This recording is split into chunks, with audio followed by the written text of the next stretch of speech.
Hello, everybody. Welcome back to, I guess we're still calling it Weber Family Reviews, and we have a logo now from a student worker at UAA that sent it to me and said, "You're boring, use this." So I guess we're stuck with it now. I'm Ray Weber. Jen is here. You going to introduce yourself, or should I just run with that? I was just going to let you introduce me. I figured we were good. All right. And two of our good friends that are part of our gaming group, William and Andy, have shown up to provide some variety because Jenny and I are pretty basic here. If you guys want to introduce yourselves, that would be great. Okay, yeah. So I'm William, and yeah.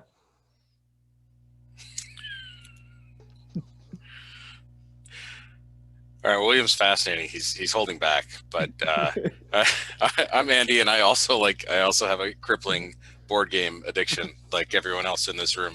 I'm not afraid to say it. So. Yeah, but I don't think it's a problem. That might be our issue. We don't. Yeah, think it's no. I don't know. It's better than heroin. Yeah, my background is worth 1,000 words, basically. Right. Yeah, all right, so. Not so much for me. My games are in another room. You have so many games that you have a closet just for games, right? And some in the garage, right? I actually have 2 full game closets and a garage with games in it as well. And my wife is less excited about that than I am, but this is a different story. No, I'm kidding. Yes. She loves games. We've spread out too. We need to find a way to condense somehow. I need to just we got a book library. We need a game library and stabilize that. You're supposed to be building a shelves, Ray. You keep promising, and I've yet to see my shelves. You're right. I have failed on all accounts, but I built a desk for myself. Okay. That's not helping. Thumbs up. So why don't we start with 20 through 11 and we'll take an intermission there, break it up. So. Oh, I wanted to ask Ray, sorry, before we got too far into it. What do we do if we have a game that's higher up on the list for someone else? Are we going to discuss it later? Are we both going to discuss it? How do you want to do that? Oh man, that's a good question. Sorry, I should ask that before you started recording. I think we should just have the person it comes up with discuss it, and then when each person discuss it real quick. If you guys are okay with that. Sounds great. Yeah. Yeah, that's good. I think Andy and Ray have a huge intersection of like 6 or 7 games. I think 6 games. Yeah, Ray and I play a lot of games together, so I'm not surprised we have quite an overlap. Yeah, I only have 1 intersection, so I'm not that worried about that. So I'm good. So the 20s, I had Fields of Arle. Jenny is running with Lords of Waterdeep. Andy's got the Gears of War. I almost said Games of War. That works. Gears of War board game. And The King is Dead, 2nd edition, is Williams, which his name was there. And then when I copied it, it deleted it. So I probably should have paid attention to that. Fine. Fields of Arle. I will say this. I'm not the biggest Uwe Rosenberg fan. One of the things that come up quite often is he wants you to feed your people and do everything. I want to do one thing and then I'm willing to feed my people, or they can kill the pig in their farm and then they can eat that and leave me alone so I can do other things. But I don't know, Fields of Arle just clicked with me. Really smooth mechanics, great 2-player game, heavy, lots going on. But I really liked it. So Fields of Arle, 2-player only, Uwe, but it's not patchwork. This box is like Feast of Odin size, huge box, lots of stuff. So Fields of Arle. Well, and that was my 46. I like that one a lot too. I think it's a good game, and I enjoy any of the farming aspects. I get a lot of pleasure out of building that up. And we are okay if you want to mock us for our choices too. That's more than expected. No, I've never played that one. I'm curious to play it. Yeah, I'm always down to give a Uwe game a shot. I enjoy Rosenberg's stuff generally. I have played very few of them I don't like. There's ones I like more than others, but everything I've played by him has been solid. Yep. So that's my number 20. Jen, you're up. So Lords of Waterdeep, and this is, I think, one of the best starter worker placement games. And Ray really had to convince me to play this one because I don't like the Dungeons and Dragons theme, and I know there's people complaining right now and sighing, but I don't. It does nothing for me. And this could be themeless. The little cubes, it'd be better if they were little wizard meeples, but they're just literally cubes. And so when it isn't, but I love worker placement, and this one's so simple and straightforward to teach. And I think for anyone new coming in, it just makes so much sense as you build it up, and the buildings are so cool as they come up and all these different new powers, and it just works really well. And the thing is you don't have to like Dungeons and Dragons because the theme is so pasted on. It could be anything. Now, I do think if you play it a lot, the expansion, which adds this corruption, is really neat and really adds a whole layer of depth, but I would never teach it with that. For teaching purposes, though, this is a great way to introduce people to that worker placement theme. And it just looks really cool as you build up all the buildings along the edges. And I love how that when you're the one who builds it, then you get something every time someone comes to it. So if you build the really cool buildings, you're getting something every time they use it. So that's my.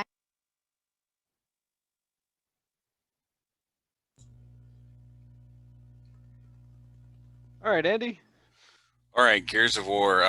Before I say, I have Lords of Waterdeep up on my list, but it's higher than 20, so I'll talk about it later. Gears is a game that I got at a swap meet. I'd read about it. I love the video game, so I played the video game Gears of War, the original one, multiple times through, and played it solo, played it co-op with friends. And this game is really well designed, and it literally follows, if you've played the original Gears of War video game, it goes mission by mission through the game. And one of the mechanics I really like about it is that you have a hand, and you use your hand to heal as well as to attack. So you have to balance and to move. So everything is all contained within the cards. It plays really well. If you've played the game, it's very similar to the game. It rewards you. It has a solid cover mechanic. It's just, I don't know that I'd say it's underrated. I think this game might be out of print.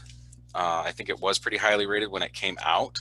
And I think the license has gone away. I could be wrong on that. But I picked it up at swap meet for, I don't know, 20 bucks or something. And I just had a blast with it. It also has a really solid solo component, which this past year has been nice for me because I haven't seen a lot of my friends in person.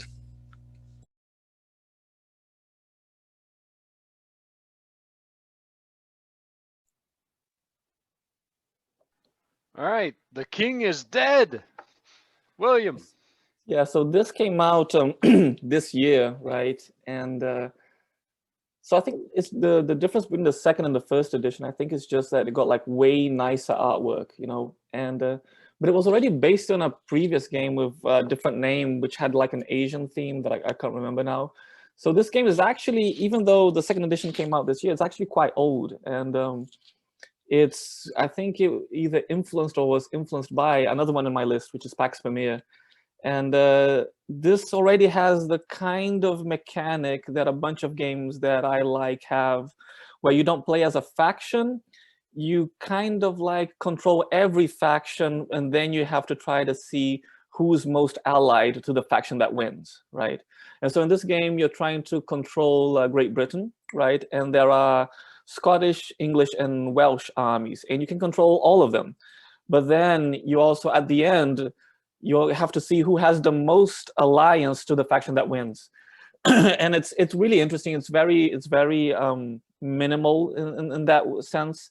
And the one cool thing about it is that the way you do actions is through cards, right? You play a card to do an action, right? And you have a limited number of cards. You only have 8 cards.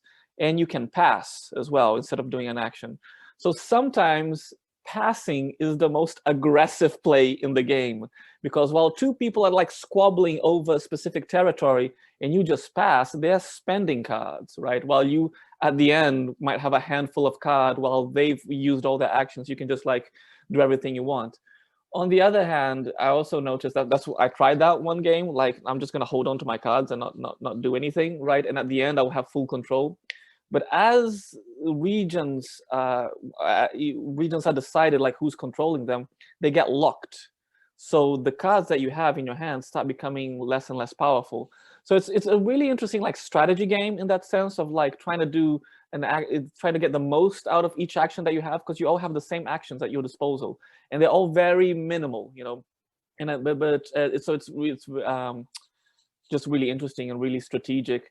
The reason why it's so low in my list is because there are other games with similar mechanics and similar theme that I just think is slightly better, and I'll talk about those when they show up. But yeah, I think this one was Game of the Year from the No Pun Included reviewers, who have like a YouTube channel that we like.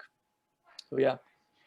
What is this set in a specific time period? It looks very medieval in the artwork. Yes. Is it a specific period? Like, is a specific English king just died? So good question.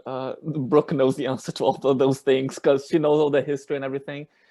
I think it's kind of like Henry V-ish, because one of the things that could happen is that no faction controls Great Britain, and then what happens is that the French invade, you know, and then you could be allied to the French. So it's around that time of, you know, England trying to get control, trying to get itself in order, but there's always the pressure of the France invading. So it's kind of like medieval ages, kind of like Henry V-ish, you know. Okay, like 100 Years War or something. Well, Yeah, of course, yeah. me, the historian, I have to. Yeah. This is the question I ask because I look at it. So. Yeah, no, I think you're right. I think it's 100 Years War. Yeah. All right, excellent. Rolling on to 19. We rotate through. I went first, so I go to the back of the line now. Oh, okay. Jenny's got Freedom, the Underground Railroad. Andy's running Codenames for 19. William's got Carcassonne. And I'm running with Dice Forge. Wow, speaking is hard. Good thing I don't do that for a living anymore. Jennie, you're up. So I love historical games, hence all the stuff I was, you know, nitpicking poor William about. And so I love this. You're trying to help slaves along the Underground Railroad to freedom. It's a game I feel has a ton of theme. I really like how they've set it up, and all the Academy games have really great historical background with them. You could really use it as a teaching tool. So I just adore it. Like, I can remember all our different plays of it, and I just always really get a big kick out of, you know, the process and the theme, and I think it comes through really well. And all the cards have lots of little historical tidbits on them, so you can even feel like you're learning a little bit as you go through the game. So I really enjoy Freedom, the Underground Railroad. So one of the Academy Games series.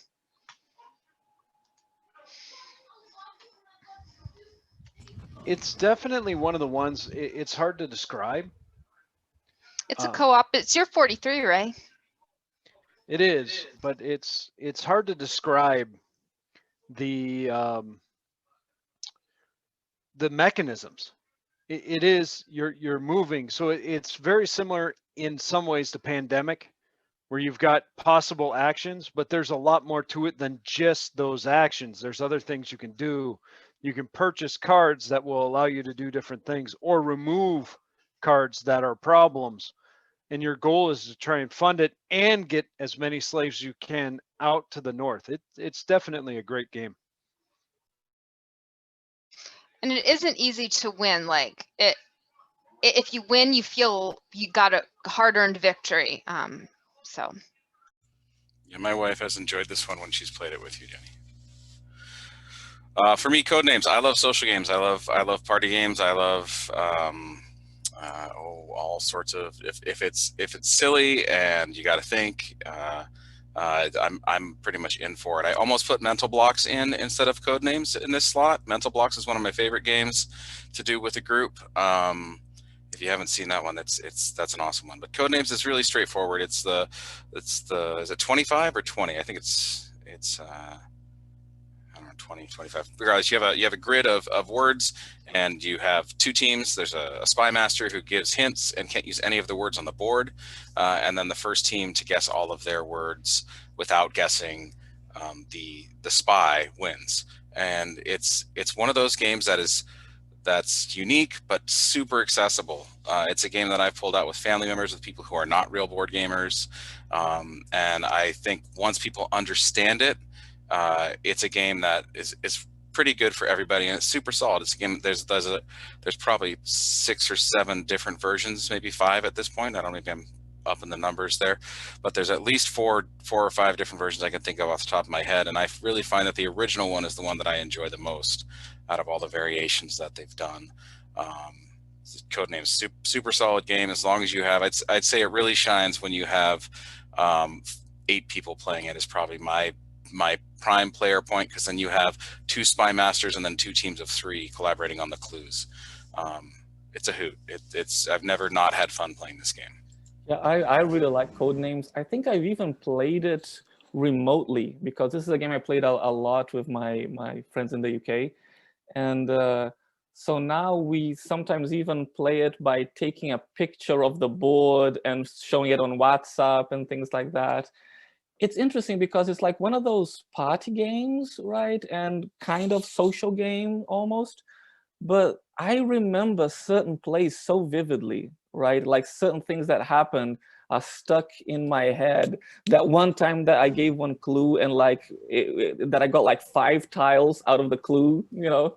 So Ray's probably nodding his head, thinking of the same game I am. We were playing with 2 guys who were Star Wars nerds, and one of them said midichlorians. I think midichlorians 4. Yep. And the other guy guessed all 4 things that could possibly be related to, and we were both like, "What on earth is that?" Like, I mean, congratulations, like high five, you guys just won. But oh my gosh, like, you know. So I think there's definitely this is a game that's served better in larger social groups where everybody knows everybody just a little bit. Mm-hmm. I think if you know each other really well and you're on the same team, that kind of can make this game less fun for me. The only time I've had less fun playing this game is when I played it where my team really knows each other very well and the other team doesn't, and so we just roll and they don't, because they don't know each other well enough to catch the clues. So I think that mixing up the teams is an important element of making this a fun play. We played this a couple years ago at the cabin, and it was Ray and I, and then my brother and sister-in-law. And it was interesting because we could pull off, it wasn't quite Metachlorians 4, but it was similar stuff that we could pull off because we all knew each other well enough. We could give clues that we know they'd get and no one else would get. And it did make it, but you know, it helped that all 4 of us were kind of on that same level of knowing each other.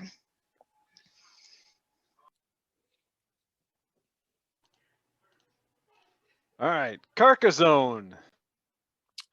And this is a classic, right? It's like so simple and basically a tile laying game, right?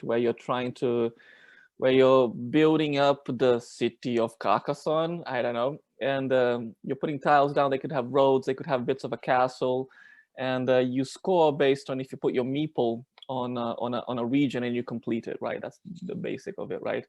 And I just like its simplicity because all you have to do on your turn is take a tile and decide where you can fit the tile, and then decide whether if you're going to try to score out of that tile or not. And then have like such interesting interactions because the board starts growing and things start touching each other in weird ways. And now there are 2 different meeples in a city. Who's going to win? So I just love because it's so simple, so portable, and can get very deep, you know. And it's like a classic Euro, you know. So yeah. This is on both Ray and I's list. This is a game that for us was a starter game. It was one of the first games I played, and I still love it. And we have all the expansions because that was one of our first major gaming purchases, was the big box for Carcassonne. And we didn't realize how big the big box was. We don't have the big box anymore. We have it in a Plano box because the big box was that big.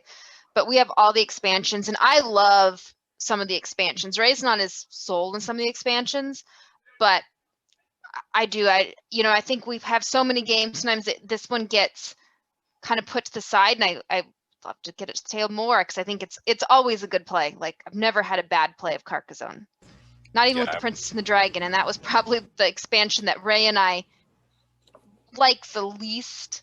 And I think some other people would love it, but it wasn't for us.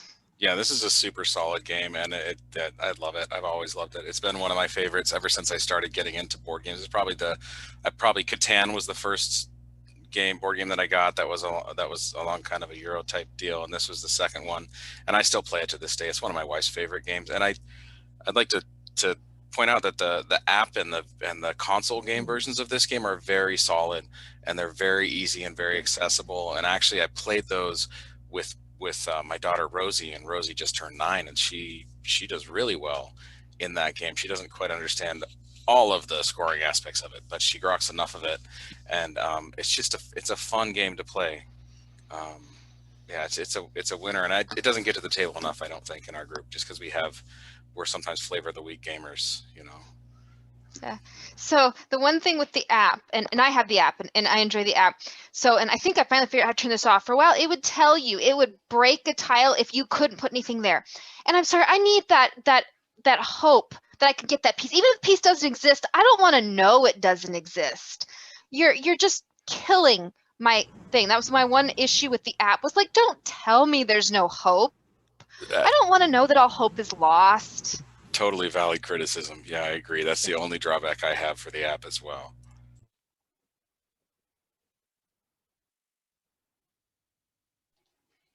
This one surprised me. I heard about it. Local game store got a bunch of new board games in, and I had most of them.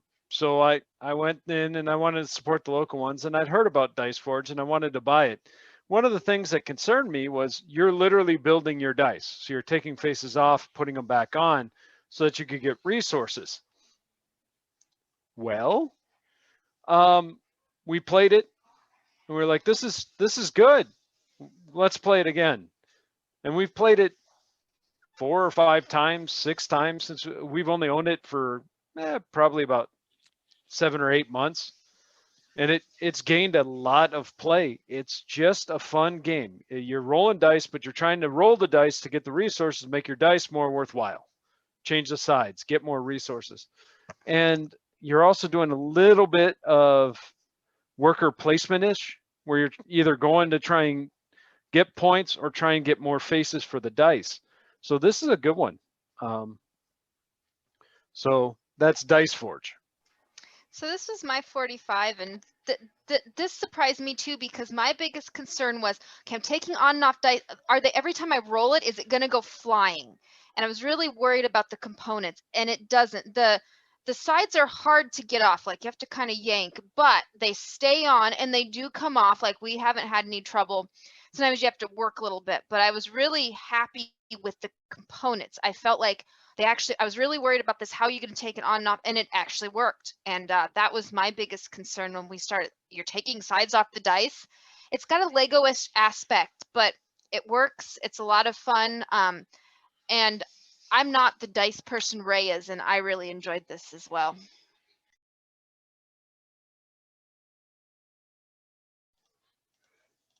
All right, moving on to 18.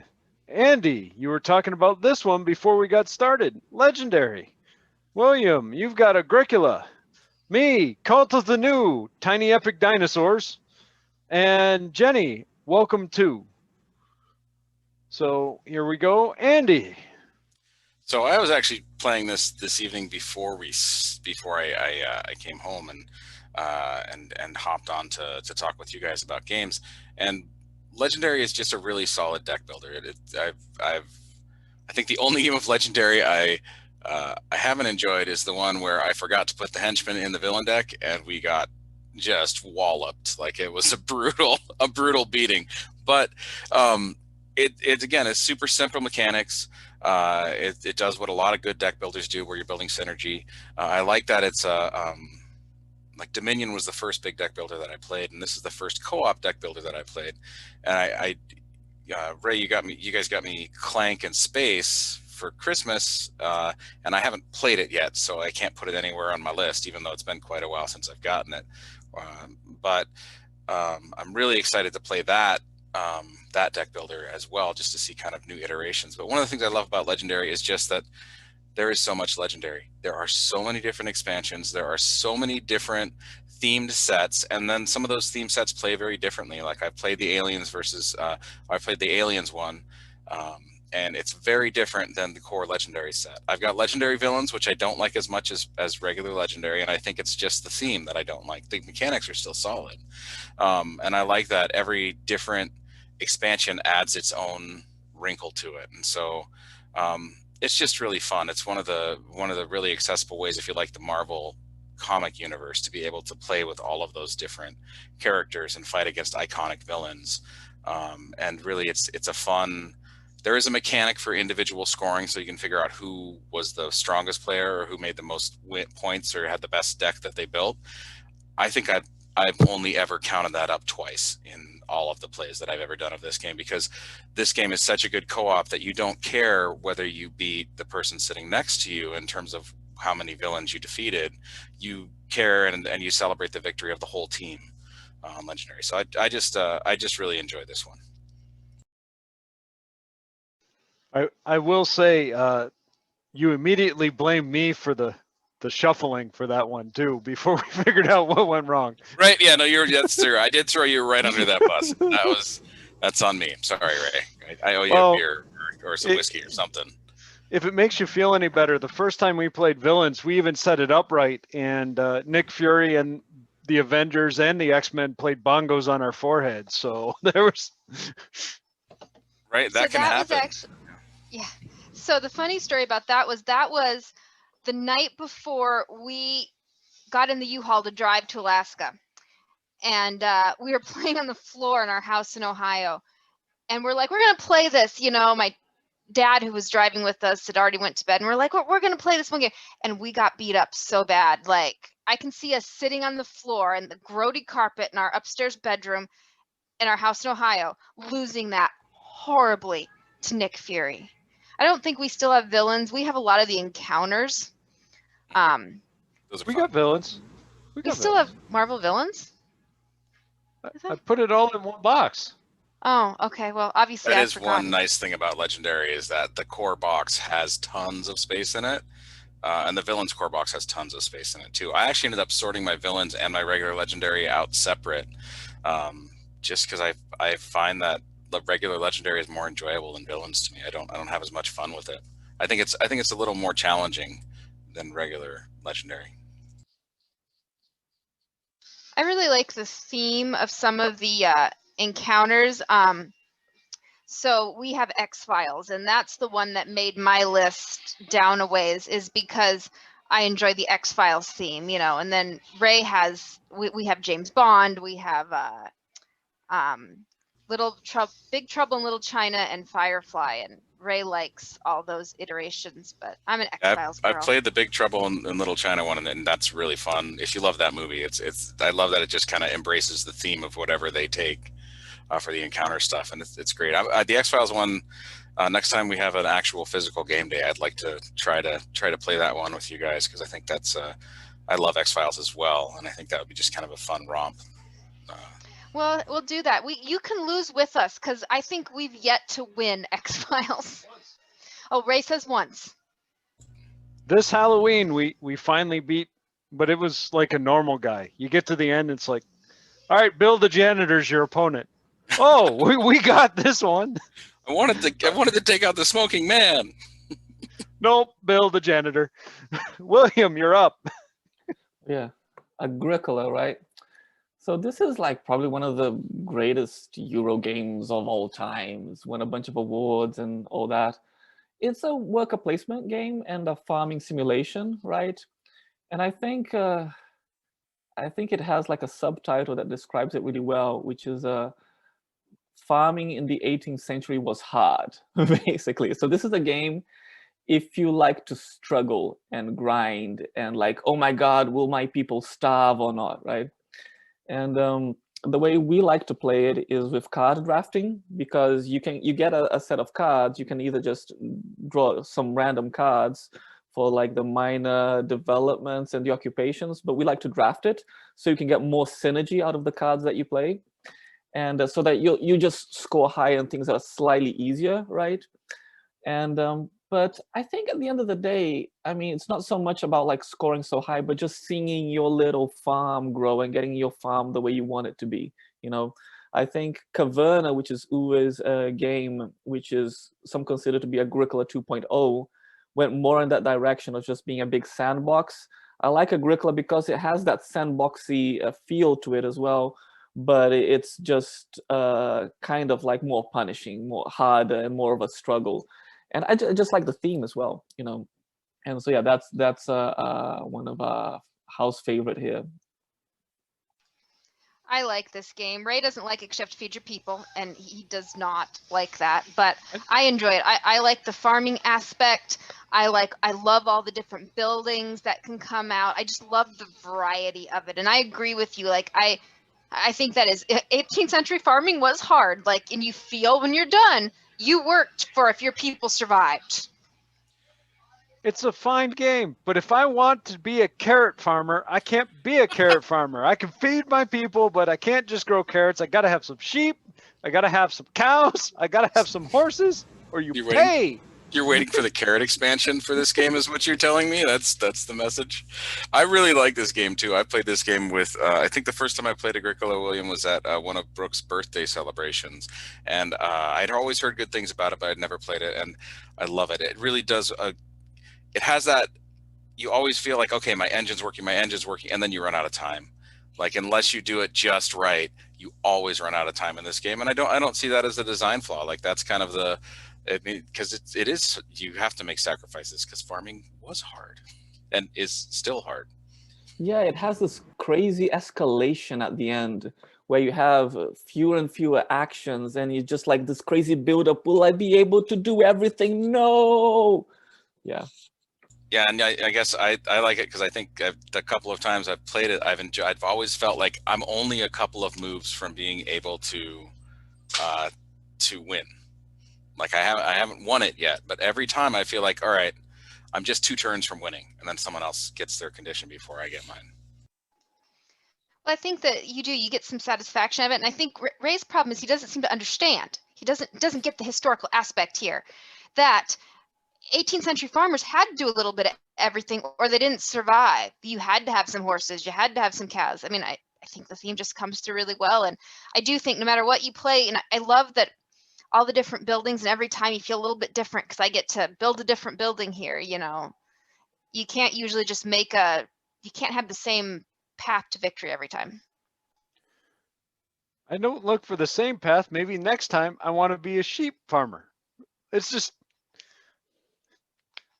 I'm going to click the next button. That's what. Call to the new. We got this going. All right. Because some of the tiny epics just haven't worked for us. I did not like Tiny Epic Quest at all. But it's Dinosaurs. All right. This turned out to be a really, really solid worker placement. And we played it, and again played it. And then I went, I want to play it again. I want to play it again. It's really fun because you don't necessarily lose your workers, but you can lose your spot. So if you want to go get a specific dinosaur, you got to go get it from essentially the DNA farm. When they create it, if it bites you, you both go to the infirmary, that spot opens up for your opponents to take it back. So you're taking a risk if you don't pay to get that dinosaur to put in your park. And if you don't set up your park right, the predators will eat the other dinosaurs because they're hungry and then leave. So you've got 2 parts. You do have the Agricola style make your farm. You got to get your fences. And then you've got your worker placement where you're trying to get resources and the like. And I sat down and went, all right, let's play it. And then immediately wanted to play it again. So Tiny Epic Dinosaurs, Cult of the New. Yeah. So when I was doing my list here and everything and getting like a bunch of data for the whole everybody's top 20, Mavis, who's my stepdaughter, she saw the pictures for Tiny Epic Dinosaurs, and she was really curious. So what is the age recommendation for that one? I would say it's definitely a solid worker placement. So I'd probably say 10, 11 before you're really, it is an actual worker placement with some tough decisions. Mm-hmm. But each child's different, you know. I don't know if I would ask Andrew to do this one. He wouldn't be that patient, but Got it. you know, Adam probably would easily be able to handle it. He's 13 now, but when he was 9, he probably still could have handled it type deal. Okay. We'll have to get you to play it, and then we'll lend it to you and For sure. go from there. Well, and this one was just outside my top 20. This was my 21. And again, that was definitely Cult of the New, though. We played it and really liked it. And I think that Andrew, when he can sit still a little bit longer, who's our dinosaur lover, will really like it too. So, and it did feel good that, okay, if my dice rolled poorly, and this is an important thing for Ray, if your dice rolled poorly, you just end up in the infirmary, but you still got the dinosaur. Yep. Bad dice rolling doesn't kill me. Woohoo! All right, Jen, you're up. Flipping right. Yeah, so I really like this. I like roll and writes probably more than Ray. And this one is really, first of all, it's really colorful. The play mats are just vibrant, except for the Outbreak one. That one's depressingly looking. The one with like nuclear war or whatever. But there's a bunch of different expansions, and I like this because you can play all the holiday themes. We have a Christmas one, we have a Halloween one, and the maps are different. We've actually played this on Zoom with some friends, so this actually worked virtually if you're looking for something to do, because all we did, and actually Board Game Geek has downloads. We just downloaded the play mats, and you just print them off, because then you're just looking at some shared cards. What's really cool about this is you flip up and you've got a deck of cards, and you've got two parts. You have on one side the number, the house number, and on the other side is going to be what the action is, and you pick one of the pairs. There's always 3 pairs. So you pick one of the pairs, and that's what you do. You have to use both the numbers and you have to use the action. But there's lots of choices, and you're filling in your different roles. They have to be numeric and all that stuff. But I feel like there's a lot of depth and a really pretty simple roll and write. And I just really enjoy it. And I like that there's so many different themes to it, so that, oh, I want to play an Easter version, I can do that. So I like it. That's my, I don't know what number we're at, 19.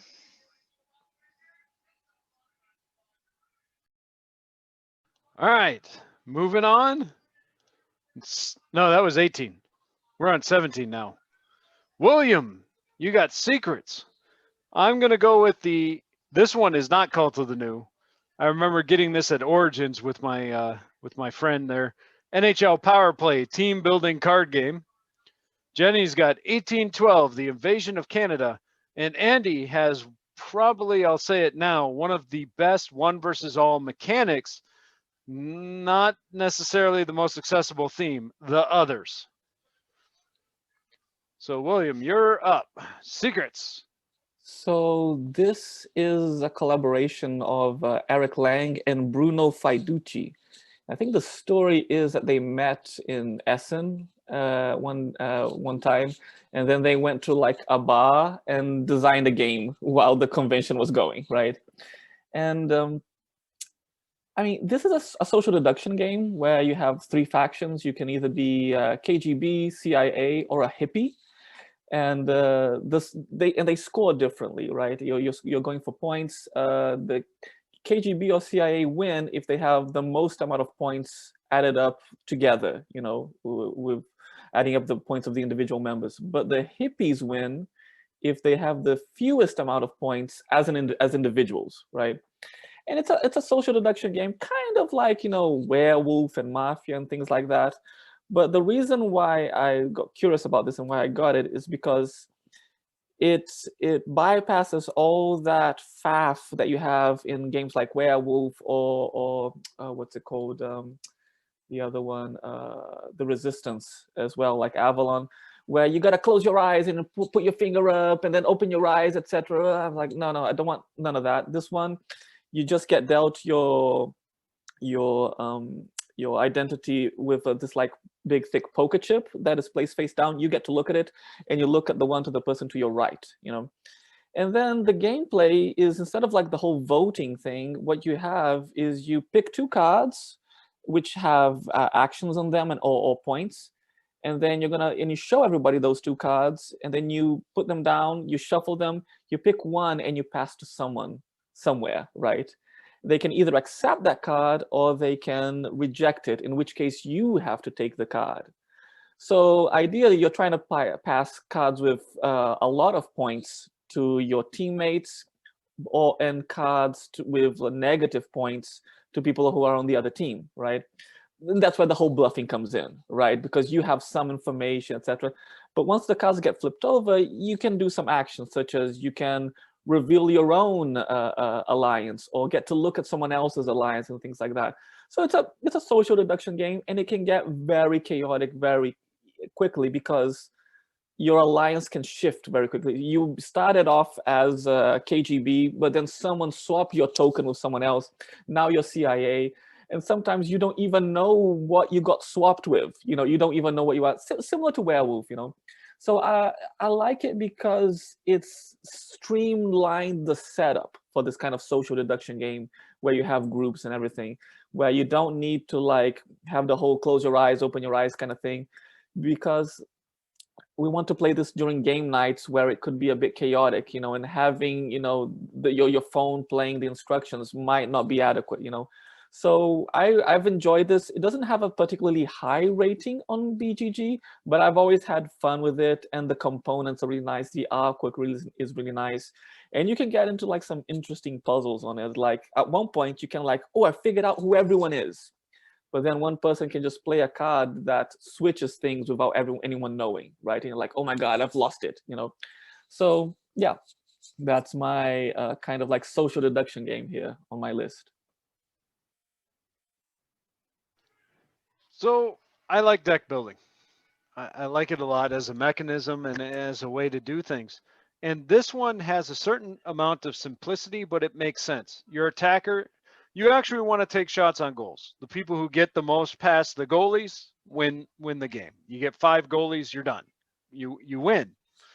But there's points on each of the goalies, or you can rank them out. But this one works really well 2-player, and you're getting these. Now, you're talking like 2007 or 2008. I'm trying to remember when the teams are. So they are way out of date. So it's still the cool hockey players that I remember. And it is. The attackers give you extra cards and +1 if you're trying to take a shot on goal. The defenders, you can actually expend to make it harder to take a shot on goal. So if someone's taking a shot on goal, you throw out a defender. You got maneuver skills. It actually is probably the most thematic of all the Cryptozoic ones, which is huge. Cryptozoic is easy. It is easy. You put down the deck, you put out 5 cards, you give everybody their base deck, and you're done. It's the easiest setup out of them all. But I enjoy this one a lot. So NHL Power Play team building card game. Long name to say deck building NHL. All right, Jen, you're up. So I am not a war gamer, and I don't really like area control, but I love these. And this is probably the first of the big games that I got into and was like, oh, I actually do like some of these games. And it's the historical nature. I'm not going to lie. I love that it comes with the teaching handbook on like all about it and everything, and that I really feel the theme, and I really get into all that of it, and just like in any of the Academy game ones. So I really enjoy that. I like that between this and 1775, and I think 1775 is on my list later. And I don't really know why they ended up in different places. 1775, I'm just looking down, ended up at 24. They're not all that different. But one plays up to 5 and one plays only up to 4. But you can play them 2-player really well because you're just playing the sides and you play all the different decks.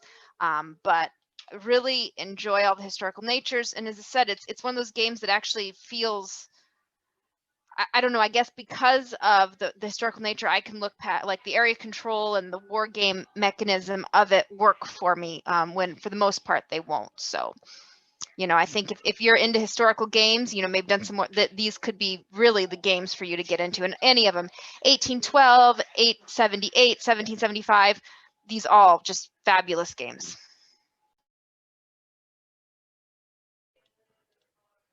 All right, Andy, the others. I love this game. I love me some Eric Lang as well. I know Eric Lang's going to show up on all of our. I think he's probably, I didn't count, but I think he's probably the most well represented designer if you combine all 4 of our lists.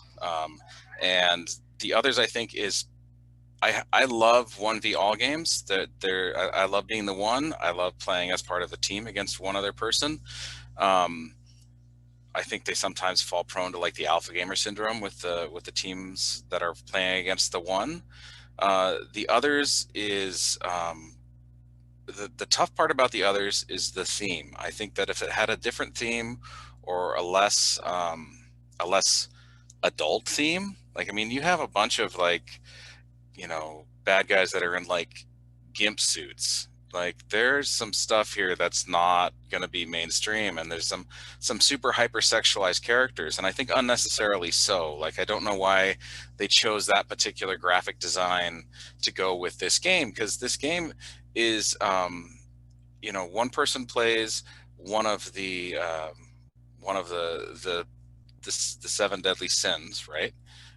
Basically, and then they get to pick. So you have a sin, and then you have your henchman, and so it's very modular. And how you mix it up changes how it plays. And then the other people get to pick. They're basically werewolves and holy knights, and so you're either on the saints or you're on the sinners side of things. Is how this game works. And so the one is always the sin, and the ones that are fighting are always the saints. And it's a post-apocalyptic setting. I love post-apocalyptic. So for me, I enjoy this. This is not a game that I will play around my children just because of some of the graphic design elements to it. But and I know you and I have played this a good deal together, Ray, but this game I think is probably mechanically the smoothest and best designed 1v all I've ever played. And I've played a lot of 1v alls. They tend to be something I very much enjoy playing. So I have quite a few in my collection. I think this might be the only 1v all that made my list, and I probably have 6 or 7 different 1v alls. I don't remember exactly if it made it on or not, but regardless, I think this is a really solid game. It holds up really well. I have kickstarted a bunch of the Cool Mini or Not games, and I've gotten all. So this game in particular, I have all the Kickstarter add-on stuff, which I think adds a lot to the game. It's a massive game when you consider the modularity of it. It has beautiful miniatures, even though the theme is a little challenging, I think. But it's really brilliantly designed, and it's a lot of fun. I think it's the best way to play it is to have a group that commits to playing it 2 or 3 times in a row. Also, you can figure out and change the makeup of the team if you're on with the group playing the one, and also so you can mix up and change up the sin component of it, because it's possible to have something that doesn't gel very well, where the one is way overpowered compared to the mix of the team. And sometimes it's just because the team doesn't know how to build a good team. And each role has a different thing, and depending on which mission you're playing too, I don't think I've even played all of the missions in the game. I've played all of the different team members. I played all of the different sins, but I haven't played all of the missions. I think there's 12 different missions or 13. There's a lot here, and it's really, really well designed. Yep. That's all I have to say about that. I highly recommend it. I think it is the best one versus all mechanics. I think the theme is really what did it. So otherwise, I think this would be extremely mainstream. So Did you bring this over to a game night at my place at some point, Andy? I don't know that I played this one with you, William, because Ray and I played this at the board game shop on Friday nights, and when I got it, I brought it to the board game shop. I don't even know how many times or how many Fridays. So I played it a ton, but I think mostly it's been Ray and I, and then just kind of a rotating group of other people that have joined. I don't think I've got it out at many of our game days. I think you'd really enjoy this one. It's a theme that you and Brooke would really enjoy as well. I mean, I'm kind of if you look at our list, I guess I'm the Cthulhu guy in the group. You know, I don't love the author, love the universe, love the mythos. And this definitely pulls from that as well as from Christian mythology as well. Yeah, I think it's cool to have like plurality in board games. Sure, you're gonna have a theme that's a bit like not safe for work, but you know, I think it's good because there are some people who enjoy that. And also like to mention that I think you, Andy, are very good at running 1v all games, and it's not just my opinion. Other people have commented on that as well. Oh, thanks. I appreciate that. You're good at running these games. Like, yeah. Thanks. Yeah, I love running games. That's one of my favorite things to do. I tend to my wife teases me because I read rule books for fun, and it's sad, but it's true. Yeah, guilty as well. That's fine, but you don't get an e-web. That's what I'm taking from you. None of that. Yeah, no, I mean, you know, throw me a soft pitch, Ray. I'm going to swing for the fences. I don't know what to tell you. That comes up later in your list, I know. Yes, it does. Yeah, Andy is very good. I agree. He's very good at running it, but he is vicious is a good word, or determined. So, yeah. There's a different experience when Andy's running a game versus Ray's running a game. I still love you guys after every play, whether I win or lose. That's okay, and we know it. I will say this is a game that I would probably never sit down and play, and I think y'all know why. I would look at this and go, I don't want to. But you know, it sounds cool. It's just, you know, I agree. I think the theme is probably off-putting, and I know for me personally it is, but that doesn't mean it's not a good game.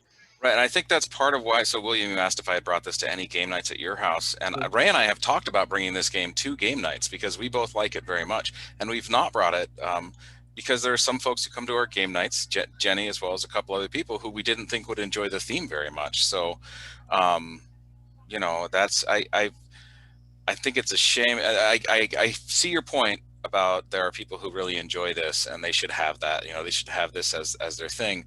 It just really bums me out that one of the best 1v all games out there has a theme that's off-putting to some folks. Hopefully in time, what they'll do is take the system and apply it to other themes, because I think it could be done to a ton of other themes. I'd like to see this as a cyberpunk.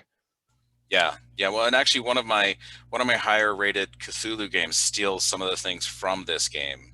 And I'll talk about that when we get. It's another Eric Lang game. I think he's borrowing from his own pool, and I think that one is way more approachable than the others. And I think it's a better game than the others. It's not 1v all, but it's a better designed game. Well, and I think William did do the math on how many Eric Lang games we had in our crossover.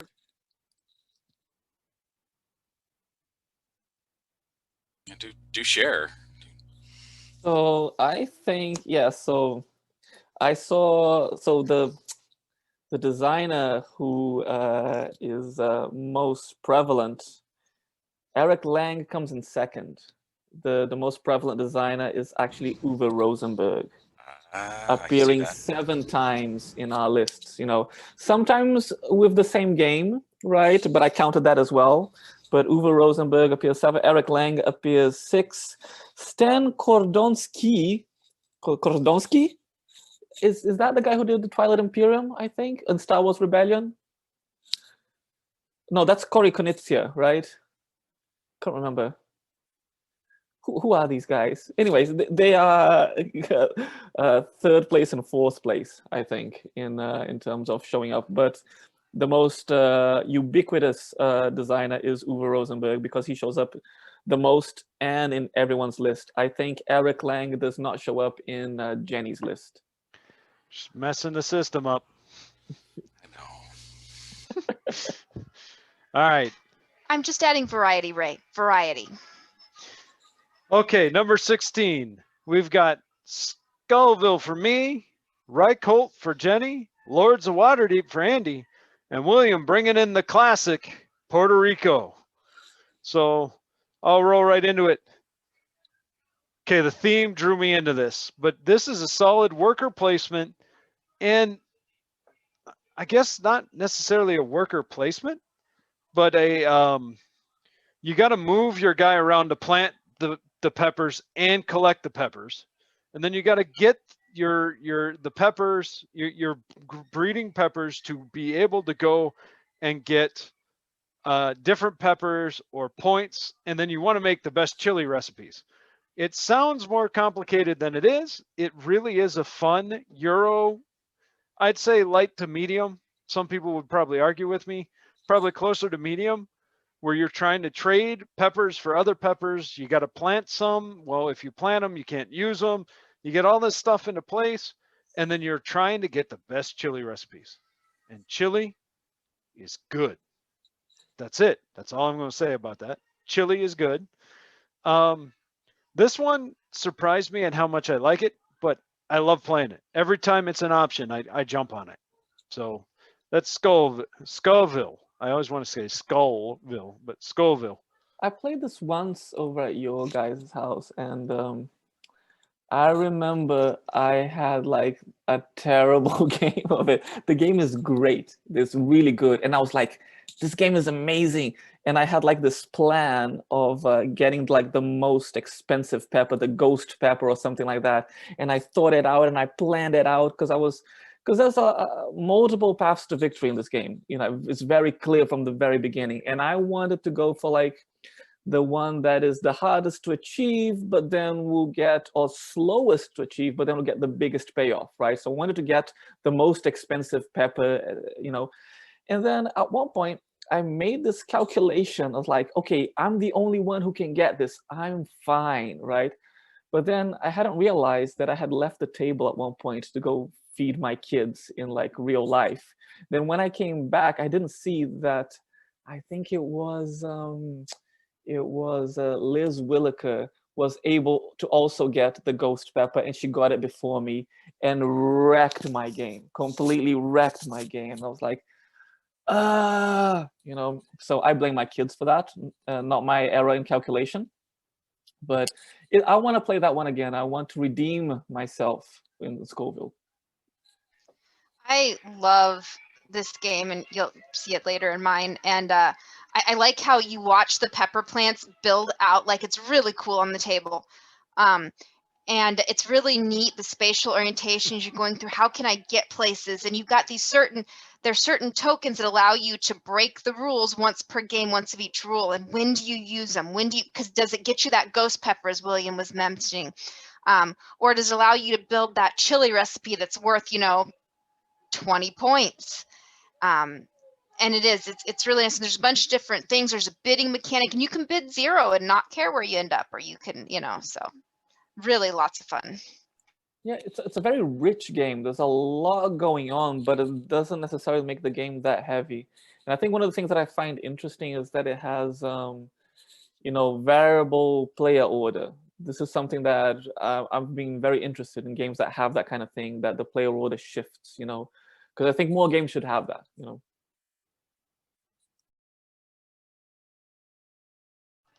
All right. We'll see this a couple of times. Reykholt. Yes, this is actually William gave this to us, and he taught it to us for the first time. And I love this game. First of all, I like the farming theme, and this is greenhouses, and you're building and you're growing your different vegetables. And I just really like it. And it's got one of the neatest mechanisms that you don't see in other games on how you go around the outside. You go around the point tracker, and that you get to eat at one of the tables and you get stuff back. So usually you have to pay to go up, but once a turn you get to take, and you can do it in the middle. It doesn't have to be the last one, doesn't have to be the first one. you can plan it out, and it's just this really interesting mechanic that I haven't seen anywhere else, and it's just fascinating. And then I love all the different actions you can take. It kind of hits all my sweet spots and things I like. I like the theme. I love the worker mechanics. I love the unique, point track. Just so many cool things. And then, of course, it's a gorgeous game on the table. All little, the little vegetable meeples are just adorable. Yeah, I remember first time I played this was in a cafe in Seward. Brooke and I were there in, I think it's a Resurrection Cafe or something, a Resurrection Art Cafe, I can't remember now.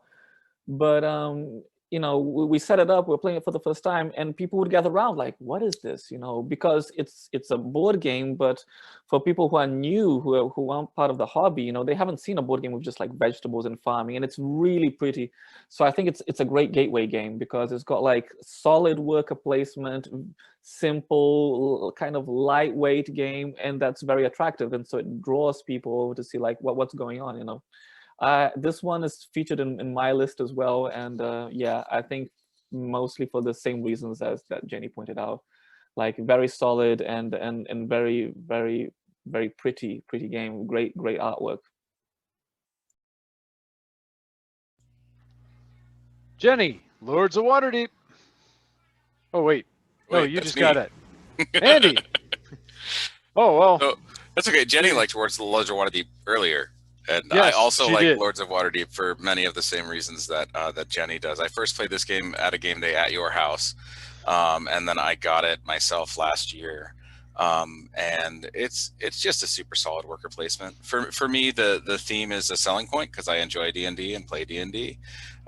So that doesn't bother me. But Jennie's 1,000% right. It could be any theme.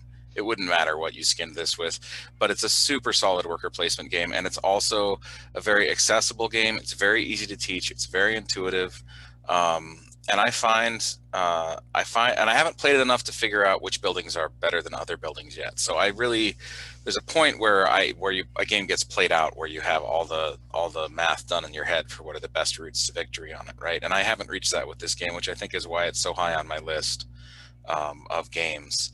But I always enjoy it. It's always just a pleasure to play, and it's a lovely tableau on the table too. It's a nice size game. It's not so big it takes over the whole table, and the components are really simple, very easy to organize. Like it's just very well designed. So I very much enjoy it. Oh yeah, and I agree. It's not. I wouldn't say, it doesn't have the same, it's got the cubes. It doesn't have the same meeple effect, but it does. It looks really nice, and it doesn't. So many board games take up so much room that you feel like you almost need to buy an oversized table just for board game night. And I tend to buy all of those giant games. So when I get a game like this where it feels, and it's not even that compact of a game, it's just compact compared to a lot of the games that I tend to bring to game nights. That's a me problem. And back to the classics, Puerto Rico, which is one of the games that got me into the hobby. It's one of the games that got me into the hobby as well. I think this was the first Euro game that I ever played. Back, I think I played it back in maybe 2006 or something like that. Back when I was living in Brazil, and back when I wasn't at all into games, and I was like, no, I've got better things to do with my life, so much has changed. But anyways, yeah, it's a classic. It's influenced a lot of the big names in the industry. Like the main mechanic, what makes this game so cool is that you don't just, each person chooses a different action on that turn. On your turn, you pick an action and everybody does that action. But because you picked it, you get a special bonus, right? So if you wanna build buildings, you take the builder action, everybody gets to build, but you get a discount. If you want your crops to grow, everybody's crops grows, but yours grow a bit more, and so on and so forth. And I think this has even influenced Twilight Imperium. Twilight Imperium has a similar mechanic where you choose an action and everybody gets to execute that.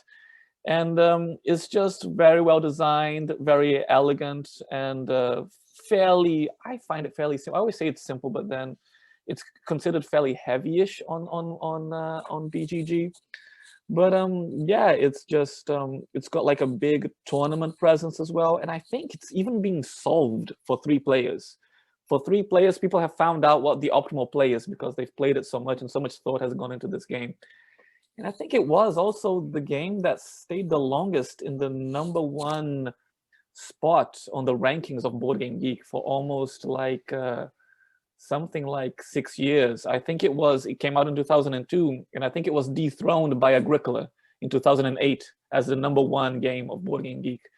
So yeah, it's just a really well-designed game. The only bad thing about it, I would say, is that the artwork is very ugly. Stereotypically Euro game ugly. But other than that, it's great. The new edition's supposed to be a lot better with the artwork. And I will tell you, I had a game where I got yelled at. I got yelled at because I didn't do the optimal play, and I messed up everybody. Which there's that, yeah. Which those of you who have played games with me know that's pretty much standard. You're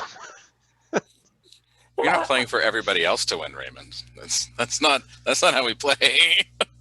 I haven't played this one, William. This is on my list of I don't know if there's a list we have for games that we probably should have played if we're big board gamers, but haven't.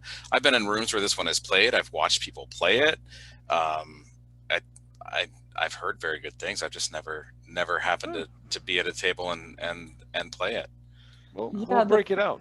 Okay. Yeah, the thing, we haven't played it that much here at my house either because it's kind of heavy-ish, I would say. You know, for me, it feels very elegant because I've grokked it a bit, you know, but I think teaching it requires a bit of time because there's a lot of different things because you have to go over all the actions and the bonuses that people get and everything.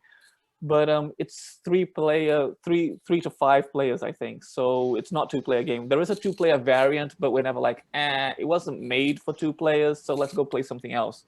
So that's the reason why it's, I think 3 to 5, I think. Yeah, no, that's just an odd.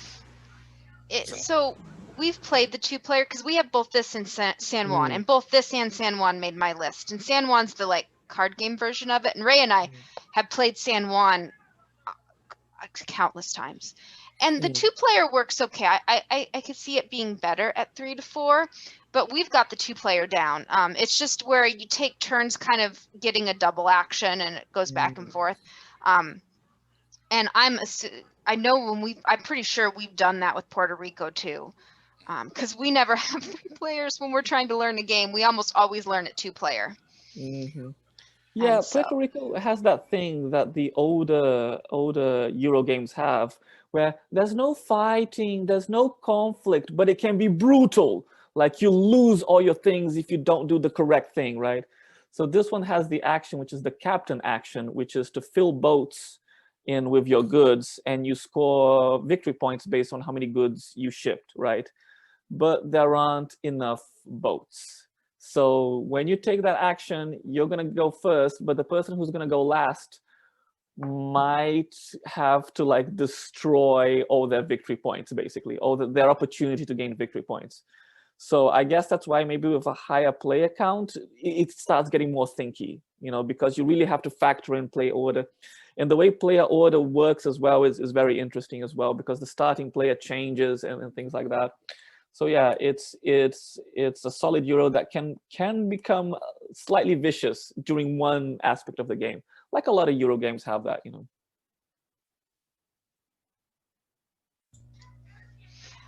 Where did Ray go? Ray has disappeared. Excellent. This is some fun ones here. Jennie's got St. Petersburg, which we haven't played since the 2nd edition breaking occurred, which we'll talk about.